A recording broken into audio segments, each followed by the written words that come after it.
It's the Get Published radio show.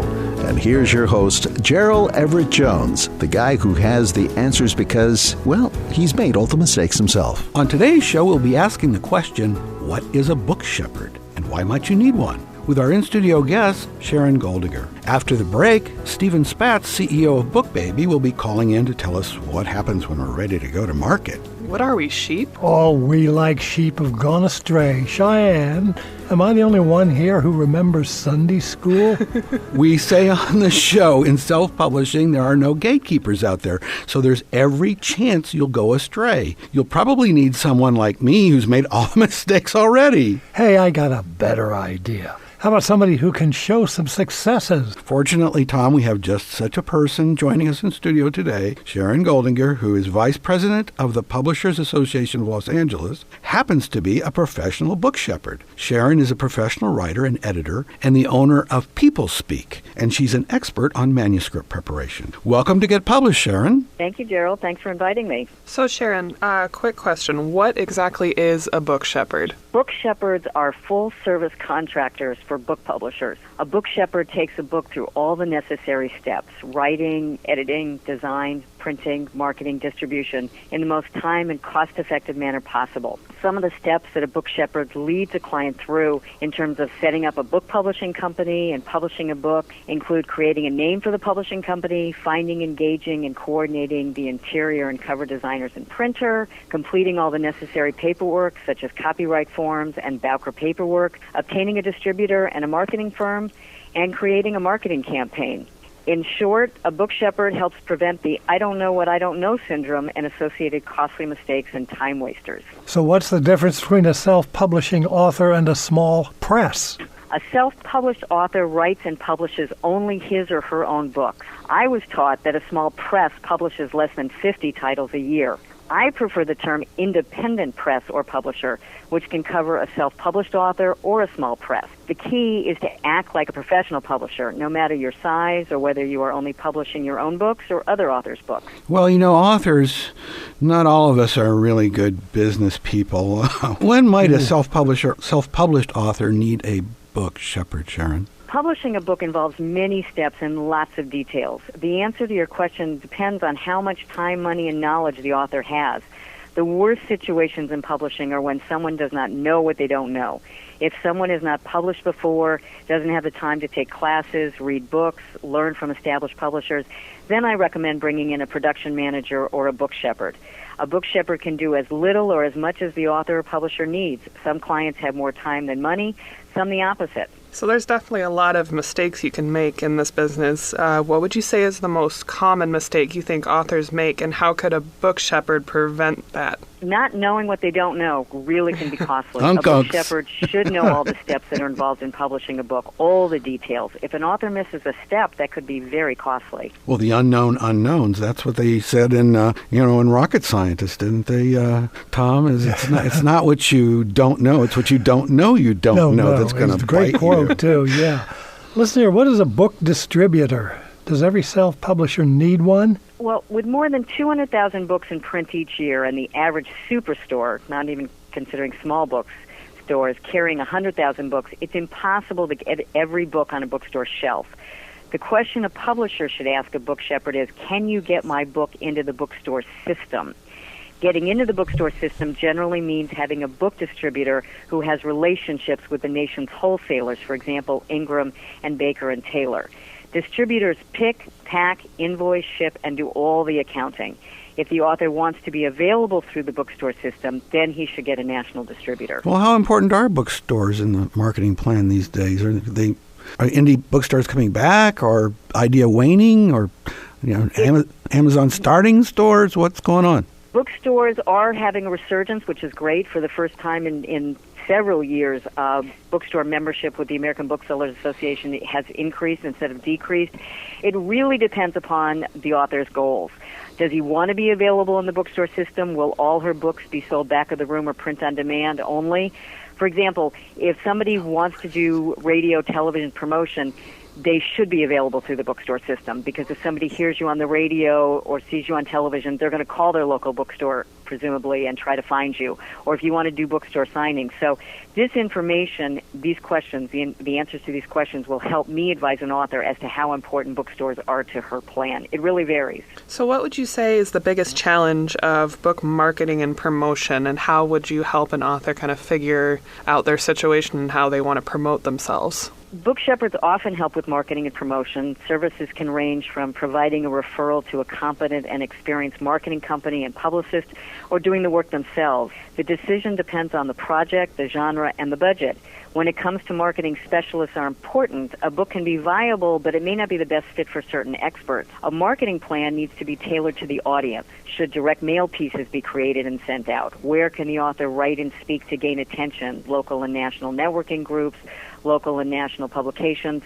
What should the book's online and social media marketing campaign look like, and should it be built? I think the most important question an author should answer is, how is a reader going to know about my book and buy it? Well, what about specialty books? I mean, if you got like a children's book with pop-ups, or, something that's just really not only challenging from a production standpoint, but also from perhaps niche marketing. Okay, in terms of production, you definitely should find the specialists that specialize for it. So, for example, if it is a children's book, which I don't produce, you'd want to find an editor, an interior designer, a cover designer, and a printer who specializes in that. And the same is with marketing. If it is a niche book, for example, we have a book that is specifically for tax foundation. It's a tax book for foundations, certain levels of foundations, not small ones, not very large ones. And so we researched who those foundations are, where they're located, what states, etc., and then targeted a marketing, promotion, online campaign to those specific, a handful of publications that cater to that, as well as the foundations themselves. So we build a very specific marketing campaign for that specific market. Wow, all about planning. When it comes to specialty books, which interest me, do they need special attention, like in production or distribution or whatever? Right. Well, as I just said, if you've got something that's a specialty book like children's books, you should find the people that specialize in it. I specialize in trade books that don't usually need special attention, but in general, so again, for the children's book, which is the best one I can think of that's really specialized, there's different editors that know how to edit to a certain grade level. We don't know how to do that. We specialize in adult books. Printers, for 4-color pop-up books, etc. So find the specialists in those areas. Absolutely. You're more nonfiction than fiction, would you say, in your practice? Yes, more nonfiction than fiction, but even both of those don't usually have too much specialty, or issues to them. There might be a special cover or dye or embossing or something, but that's not too specialized. Right. Well, what about trends, Sharon? We've got just 30 seconds, but if you could just shorthand that for us. Trends that I see are more options and opportunities, too many to keep track of and too many that will fail.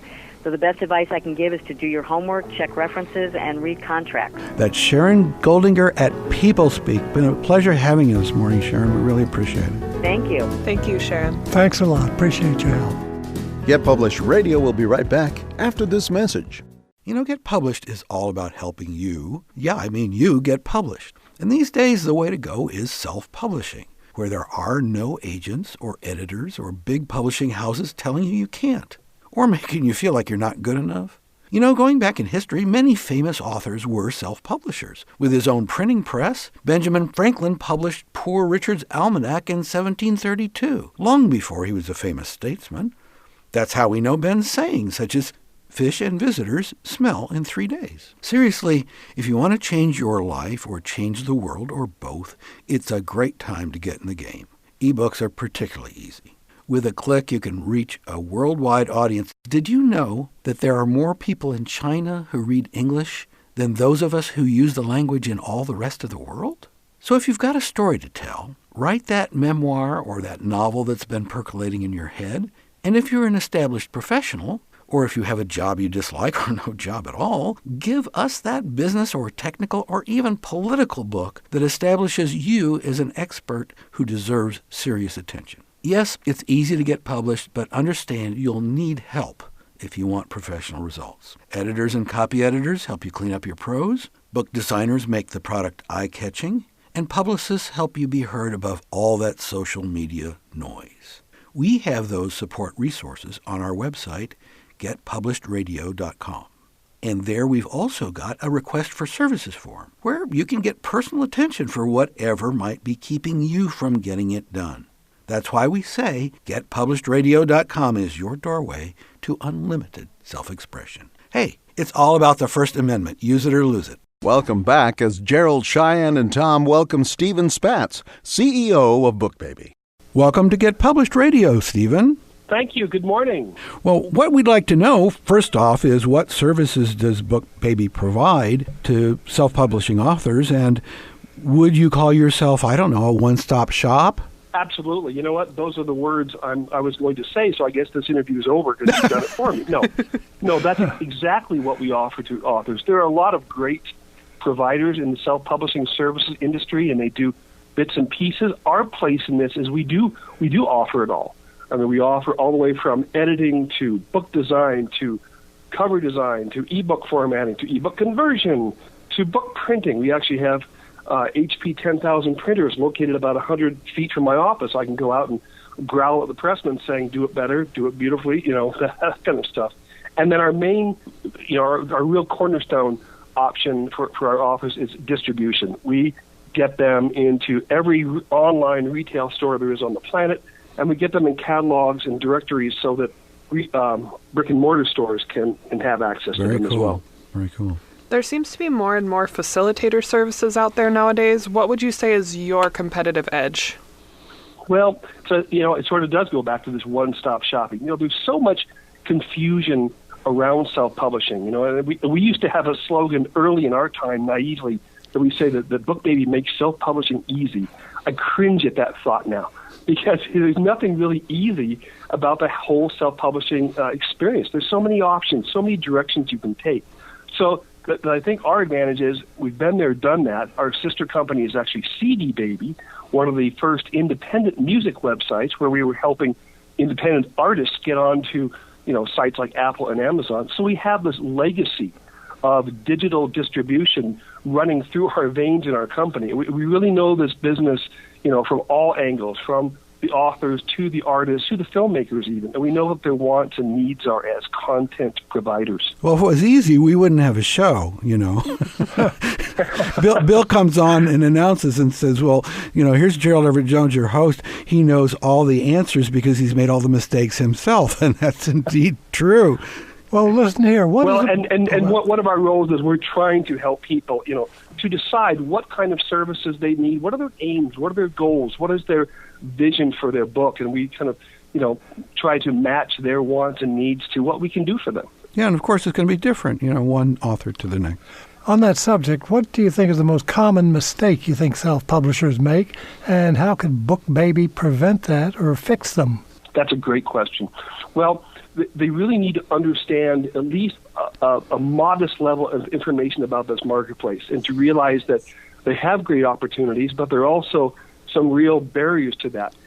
I would say that the number one problem is people just assume that, having their wife or their husband read their book, that doesn't serve as editing. Just because your high school English teacher is now retired and has time to look at your book, that does not make them a professional book editor. So I would say the first thing to do is really make sure your book is done. And when we think a book is done is when it's professionally edited. Now, there are lots of great editors out there. We offer that service, but there are a tremendous number of independent editors out there who can help you with that book. And that again, is probably the biggest problem. We have dozens of authors who have to come back to us to say, I didn't realize I misspelled my mother's name throughout the entire book. I think I better reprint my books, or my mom is going to be mad. So that is certainly I think the number one thing that people just have to do, just provide the best book they possibly can to their willing and happy readers. Well, Stephen, on a previous show, we had a listener ask, what would be the difference in your promotional and marketing effort if you were picked up by a traditional publisher? And my answer was almost nothing, because they really don't do that much for you these days. They're going to give you the name of a publicist who might be an intern, But the 20 steps, the 20 questions that they're going to ask, I mean, wouldn't you agree that, I mean, they're going to ask you to do the same things that you would do if you were publishing with you guys? Unless your last name is Grisham or Patterson or Rowling, I believe those people might not do a whole lot of their marketing anymore. But you're absolutely right. As a matter of fact, when traditional publishers are going out and looking for their next great author they want to sign, they look at the self-publishing roster. They actually call us up and ask who we think would be a good candidate to them. And we're happy to basically share this information. But they want to see more than just book sales. They want to see work ethic. How many books have they produced? How active are they on social media? How is their metadata on their Amazon listing? Are there typos and misspellings? There's so many little details that I think a traditional publisher will look at. And then you're right, though. The author's going to be asked to do a lot of the marketing themselves, even if they do sign with a Simon & Schuster or a smaller press or whoever. Well, with the large shift to kind of digital media, how important would you say bookstores are in a marketing plan? That's a great question, and something we just did a huge survey of our authors. We talked to 8,000 published and aspiring authors, and we asked them about their plans, how important they thought that bookstores are. What we found were only, the most successful self-published authors. These are people who have made at least $5,000 in the last 12 months on their last book. Only 50% of them said the bookstores were an important part of their legitimacy of making it as a writer. Wow. Because they realized that 3/4 of all books now are purchased online. That's not just through Amazon, but that's through Apple, that's through Google, that's through smaller niche distributors like Kobo and Hoopla and people like that. It's very important to really orient yourself to and realize that online is where I need to shine. Now, I love bookstores. I love to frequent my local bookstores. But as an author, if my goal is to get as many eyeballs as possible on my book, I'm really going to focus all my attention into getting it online and to be seen and discovered digitally online versus trying to push my book into brick-and-mortar bookstores. Well, we've called it garage band marketing, because in the old days there were, the record labels had people that would go into clubs and listen to bands play at 3 a.m. And now they just watch the click trail. They do. You sell out of your trunk until somebody comes along and says, "Hey kid, you just had 10,000 hits. Let's send you on tour." I do think that the music publishers were there first. Certainly, we've got plenty of Luddites in the traditional publishing community. You called them that name. I didn't. That's and some of them still publish me. That is true. And our colleague Tom Page. Yeah, I was just wondering if there are any particular trends that you can identify in self-publishing. We only have a little bit more time. See if you can't wrap this up. Yes, as a matter of fact, through this survey that we did, by the way, we're publishing some white papers and a press release on it in the next couple of weeks. One of the biggest trends we saw was that authors are really turning more towards trying to promote themselves and to have direct communication with their readers, a real direct-to-reader type of transaction. We found that about 85% of our authors, where they get their sales, it wasn't from people just going onto Amazon saying, let me find a mystery that takes place in Southern Oregon of a person who's left-handed. No, it's they've gone to the author's website or their blog, or they follow them on Twitter, or they see their comments on other people's blogs, and the author tells prospective reader, hey, go to this link to buy my book. If an author has their own website, which they should, and their own e-commerce page, which they should, they'll make more money and get paid a lot faster if the author is transacting directly to them. Steven, how can they get a hold of you? Well, I'm available on Twitter at SpotSteven. My email address is quite easy. It's Steven at BookBaby. And that's Steven with a V, right? Steven at BookBaby.com. Well, thank you so much, Steven. Oh, pleased to do it, and have a good morning. The Get Published Gang of 3 will be back after this message. In all the history of the world, with today's technology, it's never been easier to get published, to self-publish your printed book, ebook, audiobook, even multimedia ebook. And not just novels and memoirs or how-to books and histories, although if that's what you've got, let's have it. But also poetry, spoken word, graphic novel, cartoons, children's picture book, interactive video, games, virtual reality, and imaginative mashups of all this stuff. Get into the game. Along the way, you'll no doubt need some professional help from an editor, a book designer, a publicist. But isn't the investment in yourself worth it? How about you take the money you'd spend on your next vacation and get famous instead? GetPublishedRadio.com. That's our support website where we've got links to all the resources you'll need. And don't forget that request for services form if you crave some personal attention. That's GetPublishedRadio.com. Hey, it's all about the First Amendment. You can use it or lose it. You know, Runke Productions, the audio magicians, can take your radio shows, podcasts, audiobooks, and ads from the streets of New York to the outer reaches of the galaxy. I think we need more echo at the end of that. Look, visit us at runkeeproductions.com. I still think we need more cowbell. Welcome back to Get Published, where it's, well, all about getting published. Cheyenne, what do you think of this term book shepherd? Well, I personally had never heard of a book shepherd, but it makes so much sense to have someone like that, especially when you're publishing, say, your first book, to have someone that really can just kind of be your guide through this whole confusing process. Well, it was bewildering. I mean, the number of steps that Sharon just rattled off. Yeah, I mean, now I totally understand why so many people can kind of go astray when they're writing a book or trying to get a book published. There are so many intricacies involved. Well, what do you think, Tom? Wouldn't that be a reason to go to somebody like a turnkey place like BookBaby? Oh, absolutely. This is a new world to me. I'm completely lost in it. All of my books were published by wizened little middle-aged men in offices in New York City who turned them over to publicists and guys with big suitcases. Maxwell Perkins really was your editor. Yeah.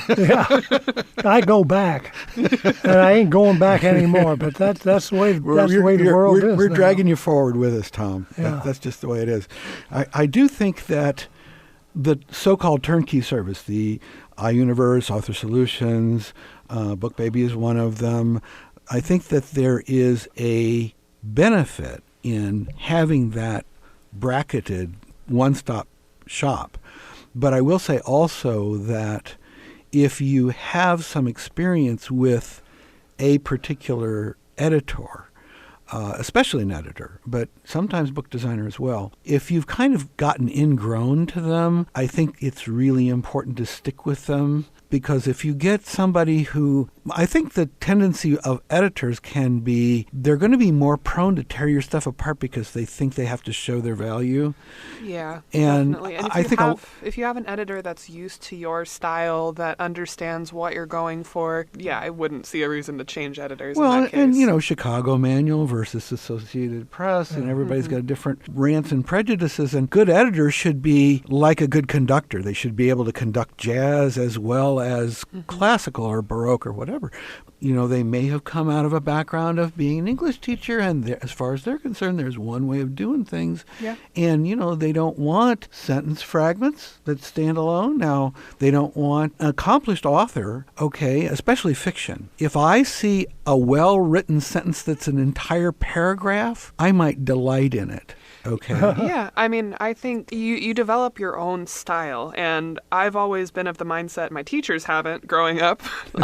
If you're going authoritarian, were they? If you're going for something stylistically, it doesn't necessarily have to conform to our expectation of grammar. If it works, like you said, if you see, you know, a crazy run-on sentence, but it seems right. It's why poetry. change it? Exactly. I mean, if it's every paragraph, that would be an issue. Yeah, okay, nobody's going to get through it. But I do feel also, I mean, the best advice I ever got on fiction was a friend who reminded me, he said, Gerald, understand there are no rules. Now, in screenwriting, of course, there's a lot of formulaic, you know, there's a lot of rules. Hollywood has a lot of rules in terms of flashback and voice and character and those kinds of things. Really allowing yourself to break those rules, as long as you kind of have a sense of what they are. Mm-hmm. I think, you know, that's how the new stuff's going to... What do you think, Mr. Traditionalist? Oh, Mr. Traditionalist. Well, they're all dead and retired and gone elsewhere. I have not really seriously written a book to be published in some time, and I'm kind of out of it. I did do a self-published book. I designed the cover myself, and it kind of went nowhere. But I thought it was a pretty welcome good to self-publishing. You're ready for your next one. One of the things that I still keep in the top of my head is who's going to read this? I write for an audience, a particular audience. Well, there's that old joke, I read your book. Oh, you're the one. Yeah. So sometimes it feels that way. I mean, it feels like you're really, talking to the void. But well, yeah. I mean, we've talked about it a few times on the show, writing for your audience or for a particular group, and I think it helps if you know who you're writing to. Well, nonfiction is straightforward. Fiction, I think you write from your gut. I really do. One thing that happened in the 80s was the price of paper went up very dramatically. Really? The price of printing and publishing books. That's what happened. Just shot up. Yeah. So is that when you kind of saw that shift towards self-publishing happen? It came later. You need to give us a vignette on that, Yeah, some oddball history on the price of paper. That's interesting. The last publisher I had said we're raising the price of your book because of the price of producing it. It was a simple book, had a cover and had some words in it. I really do prefer books on paper. Yeah. I do have some audio books, and they're good for listening to while you're driving. Other than that, I just don't like sitting alone in my place and listening to a book. I've just never cottoned on to that. It doesn't appeal to me either. And that's our show. Get Published is all about self-publishing and self-expression, and that getting published and the ease of getting published these days is really all about exercising the First Amendment in this free society of ours. What we need these days are more ideas.